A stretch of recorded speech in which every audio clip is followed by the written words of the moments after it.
बिहार के सीएम नीतीश कुमार महिलाओं का वोट साधने में माहिर हैं। उन्होंने महिलाओं को ऐसे वोट बैंक के रूप में तैयार किया है जो जात पात से ऊपर उठकर उन्हें वोट करे। अब महिला वोट बैंक को साधने में हर पार्टियां जुट गई है। बात नीतीश कुमार की करें तो उन्होंने महिलाओं को लेकर ही बिहार में कानून राज स्थापित करने की कोशिश की है। इसके साथ ही महिलाओं की सिफारिश पर ही शराबबंदी की, जिसका फायदा भी नीतीश कुमार को मिला है। इस कड़ी में सिर्फ नीतीश कुमार ही नहीं बल्कि दूसरी पार्टियों ने भी महिला वोट बैंक में सिंधमारी करने की तैयारी शुरू कर दी है। खासकर राजद और बीजेपी अपने महिला प्रकोष्ठ को ताकतवर बनाने की कोशिश में जुट गई है। बिहार में अब यह बात पुरानी हो गई है कि महिलाएं किसी के कहने पर वोट देती थी। अब महिलाएं इसको लेकर खुद ही जागरूक हुई हैं और इसकी एक वजह यह भी है कि महिला आबादी का बड़ा हिस्सा आशा कार्यकर्ता, शिक्षक और अन्य नौकरियों में शामिल हुई है। जिस तरह से बिहार के मुसलमानों का रुझान लालू प्रसाद की तरफ होता है, ठीक उसी तरह से महिलाओं का एक बड़ा हिस्सा नीतीश कुमार के साथ है। अब इस वोट बैंक पर महागठबंधन की बाकी पार्टियों की भी नजर है। 2010 में एनडीए को बड़ी जीत मिली थी। उस समय नीतीश एनडीए का हिस्सा थे।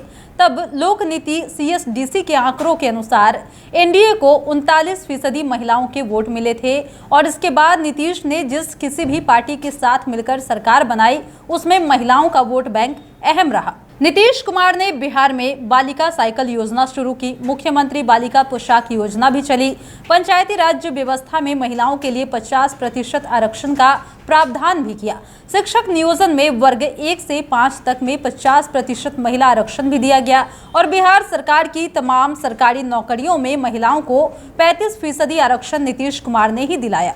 ये सभी पार्टियां जानती है कि महिला वोट बैंक में सिंधमारी करना आसान नहीं है, लेकिन सभी अपने अपने संगठन में महिला प्रकोष्ठ को मजबूती देने में लगी है। आरजेडी ने रितु जायसवाल को महिला प्रकोष्ठ का प्रदेश अध्यक्ष भी बनाया है। सिंह वाहिनी की मुखिया के रूप में वो काफी ज्यादा एक्टिव रही हैं। रितु जायसवाल कहती हैं कि प्रदेश अध्यक्ष बनने के बाद मैं बिहार के 24 जिलों का भ्रमण अब तक कर चुकी हूं। खुद से जाकर संगठन को मजबूत करने की कोशिश की है। प्रखंड अध्यक्षों, पंचायत अध्यक्षों, बूथ अध्यक्षों के साथ मीटिंग की है। महिलाओं का विश्वास और भरोसा राजद के प्रति जगाया भी है। जदयू आरजेडी से अलग कांग्रेस में महिला प्रकोष्ठ की स्थिति अजीब सी है। हाल के ही दिनों की बात है जब कांग्रेस विधायक प्रतिमा दास ने प्रदेश प्रभारी भक्त चरण दास पर महिलाओं की उपेक्षा करने का आरोप लगाया था। प्रतिमा दास के आरोप के बाद कांग्रेस पार्टी में महिलाओं के कद को लेकर कई तरह के सवाल भी उठने शुरू हो गए थे। दूसरी ओर जब अखिलेश प्रसाद सिंह को प्रदेश कांग्रेस का अध्यक्ष बनाया गया तब अमिता भूषण ने पार्टी प्रकोष्ठ के अध्यक्ष पद से इस्तीफा दे दिया था। अमिता के माता पिता भी कांग्रेस से जुड़े हैं। मां पार्टी की ओर से सांसद भी रह चुकी हैं। एक तरफ जहां कांग्रेस के अंदर विवाद की स्थिति है, वहीं दूसरे तरफ बीजेपी में महिला वोट बैंक को मजबूत करने की तैयारियां चल रही है। महिला प्रकोष्ठ की अध्यक्ष लाजवंती देवी कहती हैं कि बूथ स्तर पर महिला प्रकोष्ठ की कमेटी बनाई जा रही है। हर बूथ पर सप्त सखी कमेटी होगी जिसमें कि 7 महिलाएं होंगी और केंद्र का कार्यक्रम भी चल रहा है।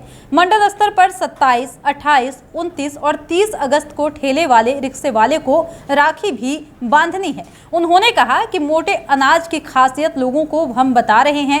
मोटे अनाज की प्रदर्शनी लगाकर बताया जा रहा है कि फास्ट फूड से बचने की जरूरत है।